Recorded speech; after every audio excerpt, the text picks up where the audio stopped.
Hello, and welcome to Trump's Paint My Life. My name is Jeffrey Shee, and today, on June 28th, 2014, I turned 27.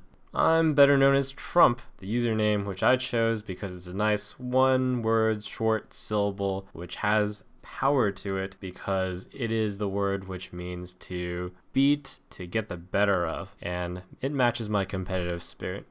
I was born in the Bay Area and have lived there most of my life. My parents flew here all the way from Taiwan. In preschool and kindergarten, I was a very shy person. Of all the things that I could have done, I mostly kept to myself and just worked on the workbook problems since it felt like that was actually achieving something and it was somewhat interesting. In school, I did very well with little effort, partly because of a result of what I was doing in preschool kindergarten. I just found that I didn't have anything much else interesting to do, so I focused on studies, at least initially. In class, we had a big workbook, and I would always finish early, and then just do more of it out of boredom. The teacher took notice of this since every so often we would turn the workbooks in for grading, and one day when she was assigning work, she looked at me and asked, "You haven't done this already, had you?" I said no, and very sheepishly shook my head as I frantically erased the page of work I'd done already. Thought I was in some amount of trouble or whatnot. My childhood was very sheltered and structured. Pretty much every single activity I did was signed up by my mother, who I refer to as a tiger mom. In Asian cultures, we call moms who are overprotective and just look out for,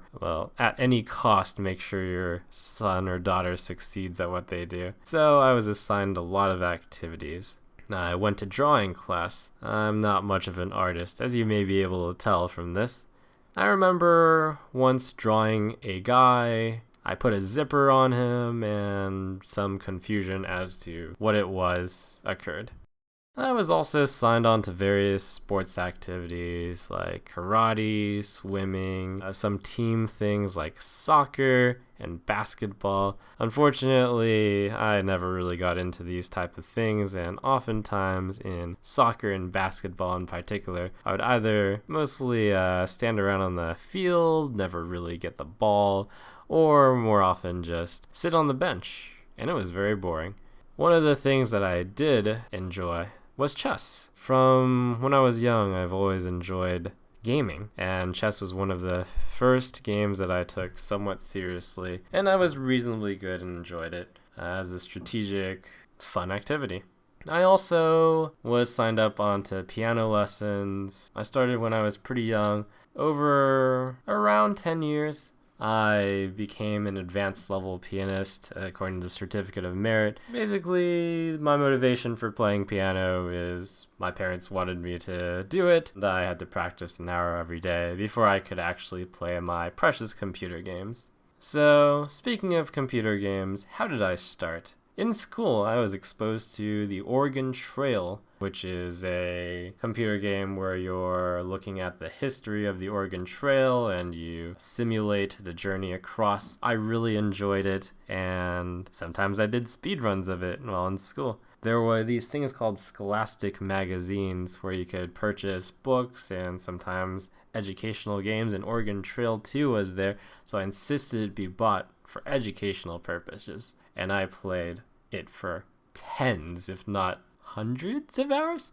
and I min-maxed Oregon Trail 2. It was fun. I was never one to get very many games or just have the luxury of having that because I didn't have an allowance and I didn't very often get gifts, so I ended up mostly getting my gaming experience from the internet and just downloading free games or demos. One particular game caught my attention called Capitalism. I told my parents that it had to be bought for educational purposes, of course. I thought I'd dupe them and that it would just be very fun for me, and I did play it for a long time. Again, tens, maybe hundreds of hours. It's all a blur now.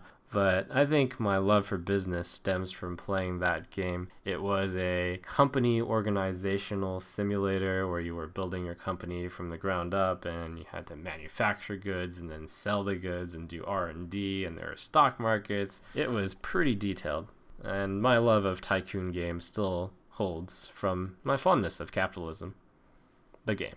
Now, up until now, a lot of this stuff has been solo, and I've just been playing computer games by my lonesome. Never really had much interaction with people, really. So when I found out that you could play computer games online, this was mind-blowing.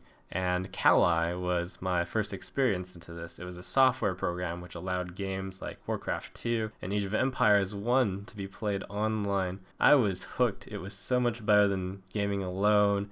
It was just the best feeling to know that there was someone on the other side when your priest wallowed another guy and turned it onto your side. So, while all this was happening and I was going through elementary school, one of my fondest memories is getting cast as the role of Romeo in a class play of Romeo and Juliet. It's through there that I found out that I really enjoyed performing.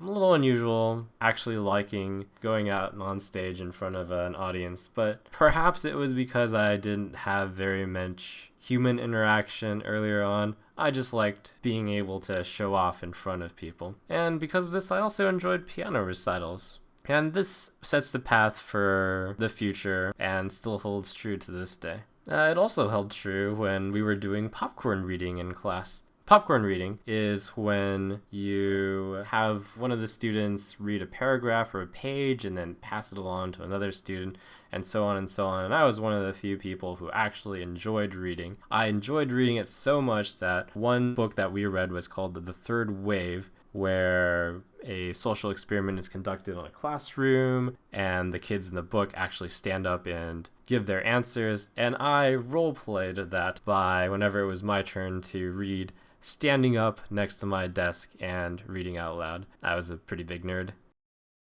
I didn't really know much about the going-ons of the world. I was pretty closed off from the world in my childhood. Thus, I was allowed to just sit in front of a computer and play games, which has led me down this path. One of the role models I discovered is just from what I knew of playing computer games, but it was a good one.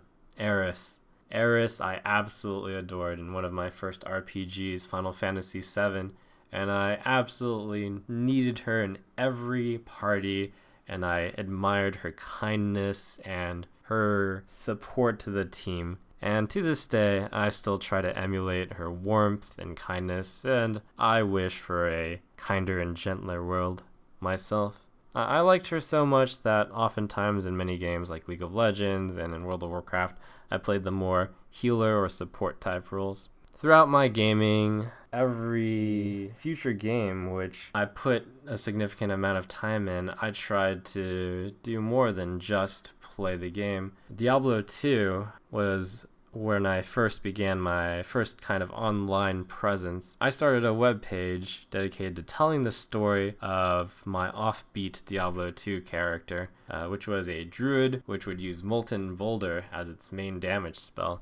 This was kind of like the old school way of streaming a game, and kind of like blogging, really. I was ahead of my time as a kid. Along with just enjoying playing games with other people, I started to get into MMOs pretty heavily. I was first introduced with Nexus: The Kingdom of the Winds, and I played that for a very, very many hours when I was pretty young. Ultima Online was the first major MMO which people would know, and the first attempt that I made to be an entrepreneur. The game features a rather unique setup where anyone can build houses, player houses in just open space, and it was a very open world. Now, because of this, there wasn't that much room, and these buildings were they were very heavily desired. So I bought and sold these buildings using gold. I did a lot of research. I camped out buildings that were going to disappear so that I could set up my own towers and castles up, and then I sold them on eBay as a kind of virtual real estate developer.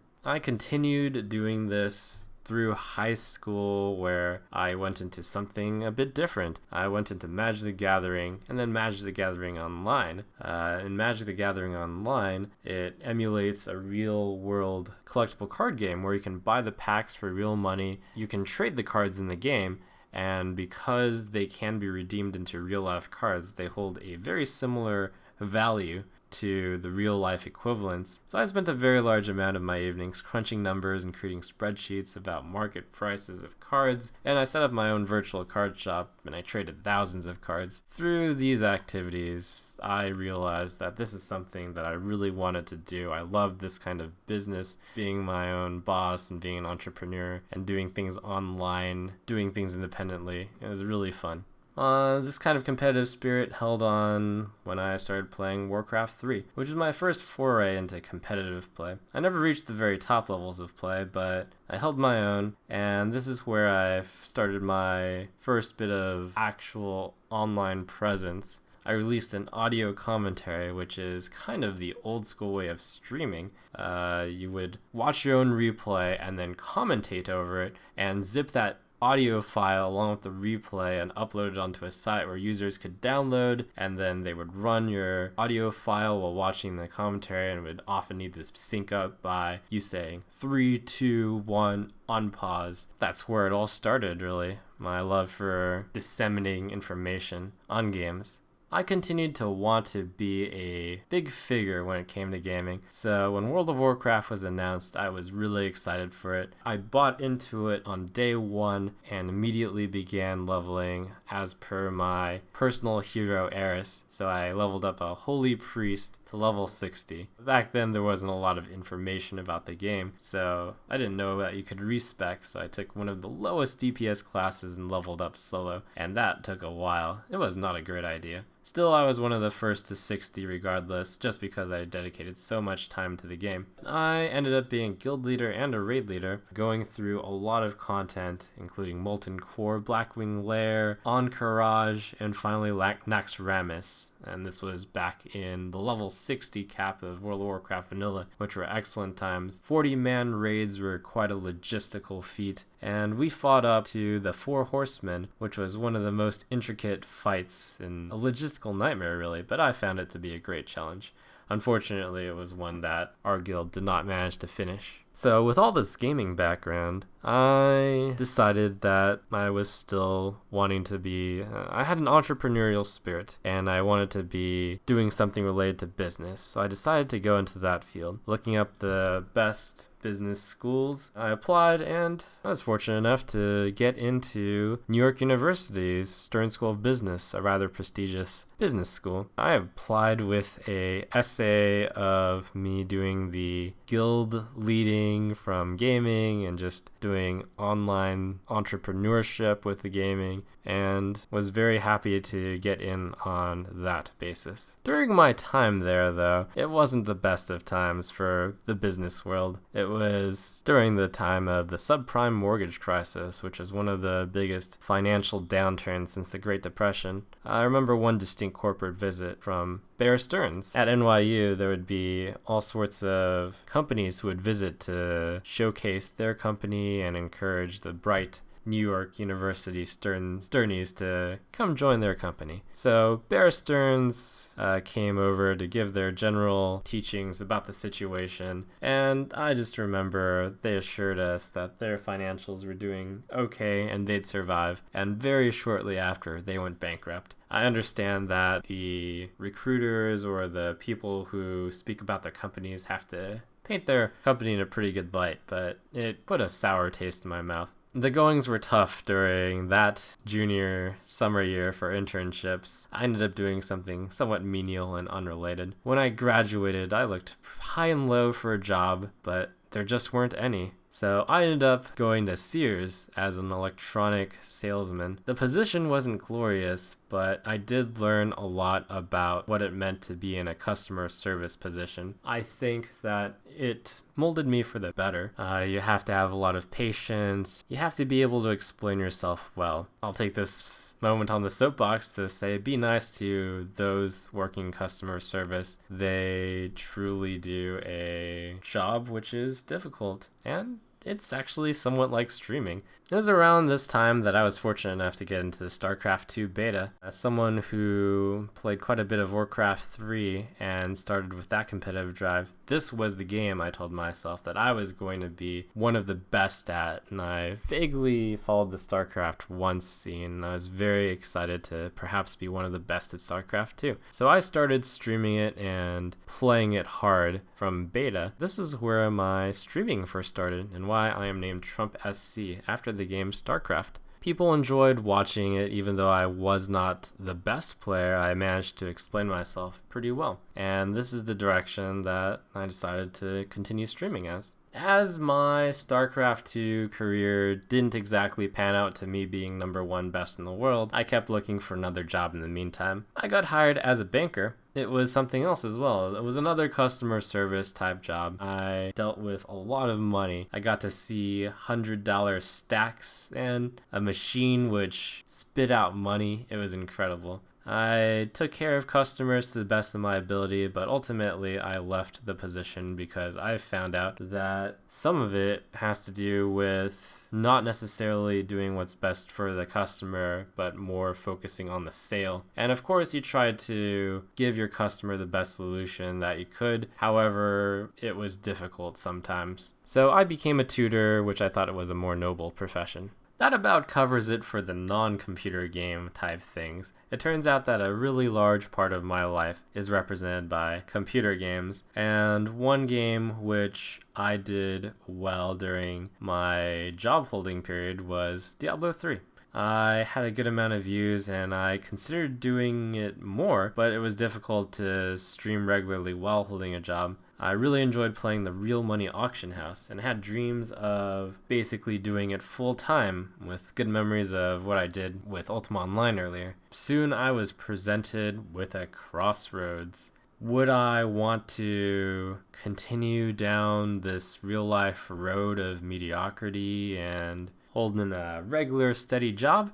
Or did I want to do something more exciting where I truly was passionate? And I decided to go with it, the passion of computer gaming. This was one that was understandably not very popular with my family, especially one with a conservative view such as, oh, you gotta go to graduate school. You gotta hold a serious job which people can respect. But I made the decision and I quit. And I cycled through quite a few games to try to figure out something that people would enjoy watching and that I could do well at. League of Legends, Civilization 5, Magic the Gathering Online again, StarCraft 2 with Heart of the Swarm. I was just trying to find if I could do anything to justify gaming as my occupation. And it was looking bleak. During this time, I was making about $5 or $10 a month while streaming. And that is while full-time streaming. But the game was just around the corner, Hearthstone. I started streaming it as soon as it was in closed beta. I got in fairly early due to me having played and streamed many Blizzard games. I was so excited when I started playing the game and seeing that other people were excited about it as well, since this was a game that I truly loved, having a background from Magic the Gathering. When I compared the interface to Magic Online, it was miles better. There was a much better user interface and card animations were unheard of with every card voice acted. It was incredible. This led me to the highlight of my life, which is going to the BlizzCon event of 2013. It was the first convention that I had ever attended, and I was invited to play on the Hearthstone Grand Stage. It was one of the funnest experiences I had ever had, and I met so many fans of Hearthstone. Playing in front of an audience, as I had said earlier, was something that I had truly loved. It was great, and I knew this was something that I wanted to do for a long time moving forward. So that leads us to the here and now. Now I am a full-time online broadcaster on Twitch and on YouTube. As a living for my full-time job, I play computer games and I share my love of computer gaming with all of you. And I have to thank all of you for allowing me to live my dream. Just do what I truly love. When you view and when you comment, I just feel loved. So thank you so much for allowing this to happen. Even my family has turned from enormous disgust of what I do to slightly annoyed indifference. Thanks to your support, I know that this is what I want to be doing for pretty much the rest of my life. I've mentioned this on stream a few times, but what I would love to do is just continue computer gaming and broadcasting for decades until I am an old man, and then I will keep broadcasting when I'm an old man, and you will tune in, watch Grandpa Trump showcase his skills to young whippersnappers and show that with age comes wisdom in gaming. I can't wait. So I will continue to see you all for a few more decades, hopefully. Again, thank you so much for watching. Yay.